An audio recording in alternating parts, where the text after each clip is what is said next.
Brought to you by KR Mangalam University. We provide you the platform to turn your dreams into reality. Give wings to your aspirations with KR Mangalam University.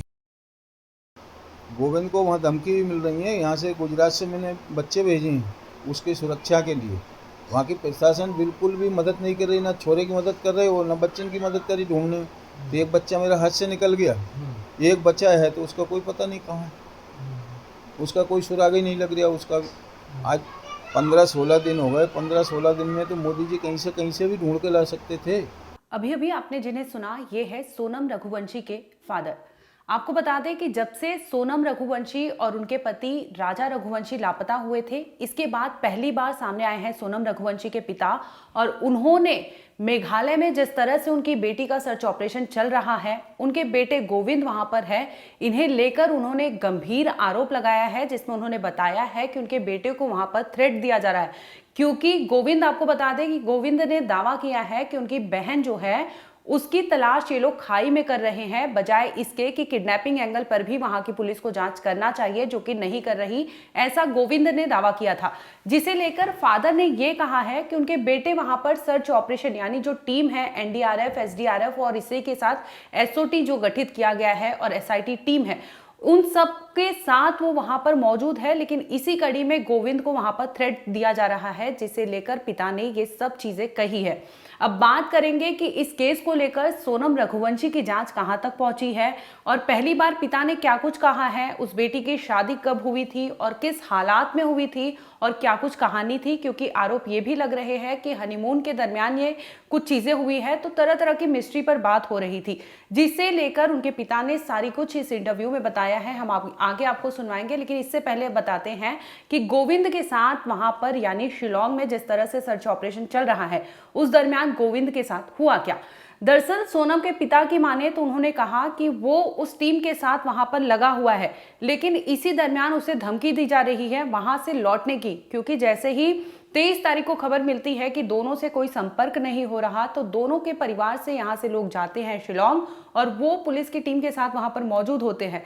लेकिन गोविंद ने अपने पिता को कहा है कि वहां पर उसे थ्रेट किया जा रहा है, धमकी दी जा रही है, जिसे लेकर वो अपने पिता को ये सारी चीजें बताए हैं। और गोविंद ने यह भी दावा किया था कि हो सकता है कि उनकी बहन को वहां से लेकर जाया गया हो, यानी किडनैपिंग का जो एंगल सामने आया, पहली बार गोविंद ने ही बताया कि बांग्लादेश जो बॉर्डर लगता है वहां पर तस्करी के लिए उनकी बहन को ले जाया जा सकता है। हो सकता है कि उसकी बहन के साथ कुछ गलत हुआ हो, बजाय खाई में उसे ढूंढने की उन्होंने कहा कि किडनैपिंग एंगल पर पुलिस को जांच करनी चाहिए, जो कि कर नहीं रही है।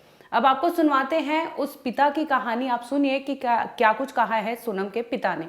राजी मर्जी से 11 तारीख को हमने बाकायदा शादी करी थी, फेरा पाड़े थे उनके बच्चे के।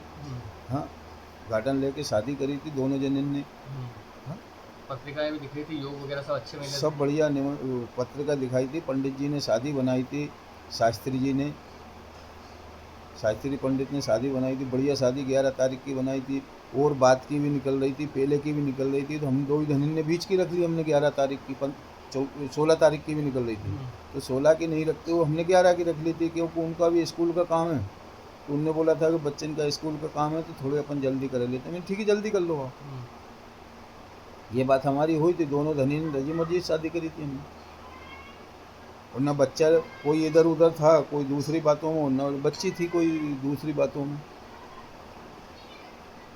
बता रहे हैं कि गोविंद भाई के साथ आपने जो है आपके साथ के कुछ लोगों को वहाँ मदद के लिए भेजा है, वहाँ उनको धमकियाँ भी मिल रही हैं। तो गोविंद को वहाँ धमकी भी मिल रही है। यहाँ से गुजरात से मैंने बच्चे भेजे हैं उसकी सुरक्षा के लिए। वहाँ की प्रशासन बिल्कुल भी मदद नहीं कर रही, ना छोरे की मदद कर रहे हो ना बच्चन की मदद करी ढूंढने। तो एक बच्चा मेरा हाथ से निकल गया, एक बच्चा है तो उसका कोई पता नहीं कहाँ है, उसका कोई सुराग ही नहीं लग रहा। उसका आज 15-16 दिन हो गए। 15-16 दिन में तो मोदी जी कहीं से भी ढूंढ के ला सकते थे। तो मोदी जी क्यों सुनवान बैठे?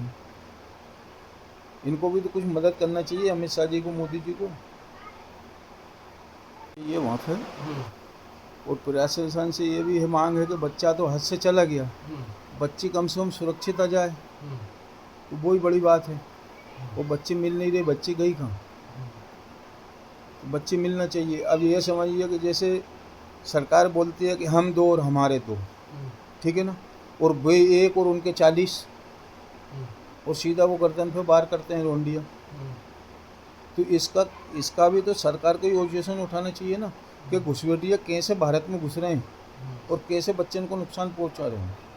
और टूरिस्ट पे भी सरकार बोलती है कि यहाँ घूमने जाइए, वहाँ घूमने जाइए, बच्चे घूमने जाते हैं तो उनके साथ में ये दुर्घटना हो जाती है। तो किस तरीके से जाएं और किस तरीके से बच्चे सुरक्षित रहें, ये तो सरकार को देखना चाहिए। दिल्ली सरकार को भी देखना चाहिए, वहाँ की सरकार को भी देखना चाहिए। ताड़े की आवाज़ सुन लेता था इनकी दीदी की। हाँ, भले वो यहाँ कहीं बैठा हो तो वहाँ पहुँच जाए पहुँच, माँ माँ माँ, हाँ बोलता नहीं। अभी ये सारे से बताए कुछ लाई क्या मेरे लिए खाने के लिए। बड़े वाला बोला बुआ जी कुछ लाई, बुआ जी आप वहाँ चले जाओगे तो वहीं मैं चलूँगा, वहीं रहने के लिए यहाँ पापा डांटते हैं, वहीं स्विमिंग पूल में आराम से मैं तैरना सीख जाऊँगा, वहीं से स्कूल आ जाऊँगा। ये वाला वो लड़की बहुत अच्छी थी, सभी से हंसी घुल मिल थी और उसका नेचर बहुत अच्छा था। यहाँ से वो उनकी भी शादी को भी 1 महीना भी नहीं हुआ। आज 15 दिन है, 11 तारीख को जब वो 23 तारीख को जब वो मिसिंग हुई तब उसका एकादशी का व्रत था और आज भी 11 एकादशी का व्रत था उसका। आज 15 दिन हो गए, अभी तक वहाँ की राज्य सरकार पुलिस से कोई किसी प्रकार कोई हेल्प नहीं की। उसका कोई मिसिंग का अभी हमको पता चला। वहाँ पे उसे जंगलों में खोजा जा रहा है। हम चाहते हैं कि उसके रहवासी इलाकों में और एक अलग अपहरण के हिसाब से भी एक टीम गठित की जाए, उसकी जाँच की जाए। और हम ये चाहते हैं कि जो राजा के 4 दिन हो गए, राजा को 4 दिन पहले जो सैनिटरी टीम ने गठित की गई थी उसका क्या हुआ? अभी राजा की जांच में अभी तक कहाँ तक आगे बढ़े हैं? पुलिस का किसी प्रकार कोई हेल्प नहीं है।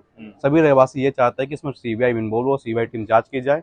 बस यही चाहती है सभी टीम, बस कैसे भी करके हमारी बच्चे सुरक्षित हमारे पास आ जाए। जो राजा के साथ हो वो हमारे बच्चे के साथ ना हो, कैसे भी करके हमारे बच्चे हमारे पास हमारे मोहल्ले में वापस आ जाए। इसी के साथ अब बात करते हैं कि मेघालय के जो चीफ मिनिस्टर है यानी कोनार्ड संगमा, उनका भी बयान सामने आया है।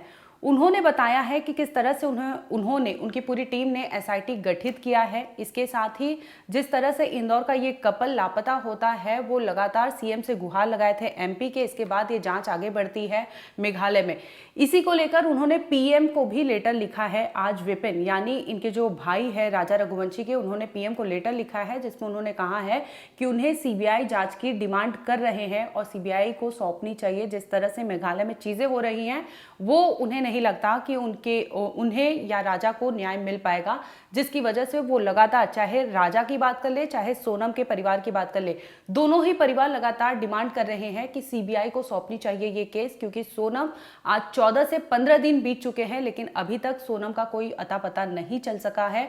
सर्च ऑपरेशन लगातार चल रही है। इसी बीच बांग्लादेश का कनेक्शन सामने आता है और जो सोनम के भाई वहां पर मौजूद है, जो खुद वहां पर चश्मदीद बने हैं, वो तरह तरह की वहां की चीजें बता रहे हैं जो अपने आप में पुलिस पर गंभीर सवाल उठाते हैं। वही सोनम के पिता ने भी कहा है कि उनकी बच्ची और उनके परिवार के साथ जो कुछ हुआ वहां पर, ये वहां की पुलिस की जिम्मेदारी है, वहां के प्रशासन की जिम्मेदारी है।